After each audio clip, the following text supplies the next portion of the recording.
ஒருத்தவங்க வேற எங்க அவங்க தனியா பார்த்து அவங்க நன்றி நன்றின்னு சொல்ல முடியாது. ஓ அந்த நன்றி மறக்காம இருக்கணும் அப்படின்றதுக்காக தான் இங்க ஒவ்வொருத்தவங்க அந்த நன்றிய தெரிவிச்சுக்கிறாங்க. அப்படிதான் நம்ம பார்க்கணும்.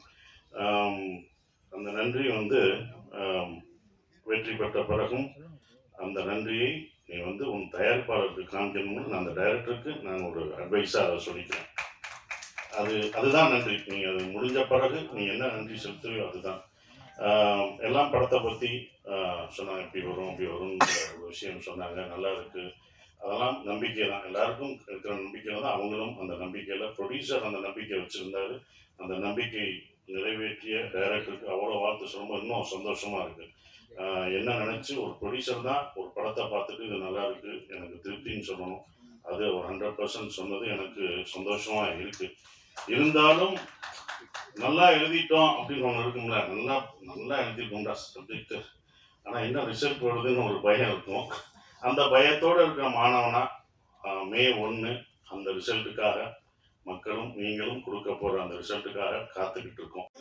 வெளில வந்து அவங்க வந்து டூரிஸ்ட் மாதிரி என்ஜாய் பண்ற மாதிரி காமிச்சிருக்கீங்க. ஏன்னா இலங்கை அகதிகளால நமக்கு ஒரு இறக்கம் இந்த மாதிரி தான் ஏற்படும். இந்த படத்துல வந்து டூரிஸ்ட் ஃபேமிலின்னு போட்டிருக்கீங்க, இலங்கை சப்ஜெக்ட்னு சொல்றீங்க இல்லையா?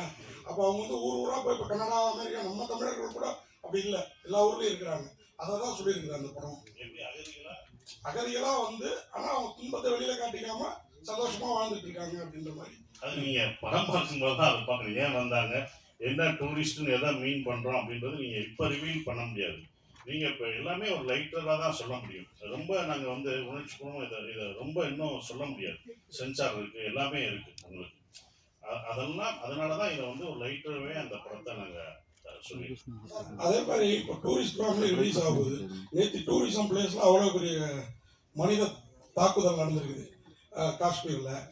நீங்க வந்து எல்லா மதமும் சமாதம் அப்படின்னு அயோத்தியில கூட நடிச்சு ரொம்ப எல்லாருக்குமே பிடிச்சிருந்தது. இந்த மாதிரி சூழல்ல இந்த மாதிரி டூரிஸ்ட் ஃபேமிலி படம் வெளியில வர்றப்போ உங்களோட கருத்து, அதாவது இதையும் அன்பை தான் வலியுறுத்துறோம்னு சொன்னீங்க. ஹியூமனிட்டி தாங்க எப்போதுமே அது முக்கியமான ஒரு விஷயம். நாங்கள் வந்து அதில் தான் நான் வந்து இந்த படத்துக்கு சொல்லுவோம், மனிதர்களை தாக்கக்கூடாது, ஒவ்வொரு மனிதனும் தாக்க யாராக இருந்தாலும் தாக்கக்கூடாது, தவறான ஒரு விஷயம். ஹியூமனிட்டி ரொம்ப முக்கியம். இதில் அன்பை போதிக்குது. இதெல்லாம் பார்க்கும்போது கொஞ்சம் மாறுவாங்கன்ற ஒரு நம்பிக்கை தான், அவ்வளோதான்.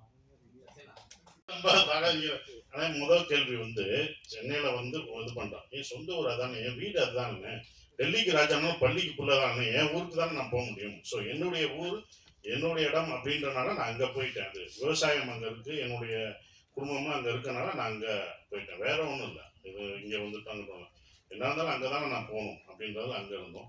சென்னையில் அந்த நானும் சந்தோஷம் டிரெக்டர் மட்டும் சொன்னோம், ஒரு ஸ்டுடியோ கட்டணும், கண்டிப்பாக அது பண்ணுவோம். அதுக்கான வேலைகள் ஒரு இடம் வந்து அது ஃபியூச்சரில் நாங்கள் கட்டலாம்னு யோசிச்சிருக்கோம். அது பண்ண இடம் அங்கே வந்து எல்லா இதையும், ஏன்னா இப்போ நாங்கள் அங்கே போயிட்டோமே, இதையும் எடுத்துகிட்டு போயிட்டோம்னா எடிட்டிங் டப்பிங் எல்லாம் இருக்கும், ஈஸியாகிடும். அதுதான் அது பண்ணுறோம். சரி சார், இந்த படத்தில் ஒரே நிமிஷம் மணி சார், இந்த படத்தில் ரொம்ப முக்கியமாக ஒரு விஷயம் வச்சுருக்கீங்க. வல்வெட்டித்துறை அப்படின்னு ஊர்லேருந்து அந்த ஃபேமிலி வருது வச்சுருக்கீங்க. அந்த வல்வெட்டித்துறை இவ்வளோ வரலாற்று முக்கியத்துவம்னு எல்லாருக்கும் தெரியும். இந்த ஈழத்தமிழருடைய வழியை வேதனைகளை தமிழ் சினிமா சரியாக பதிவு பண்ணிக்கணும்னு நினைக்கிறீங்களா?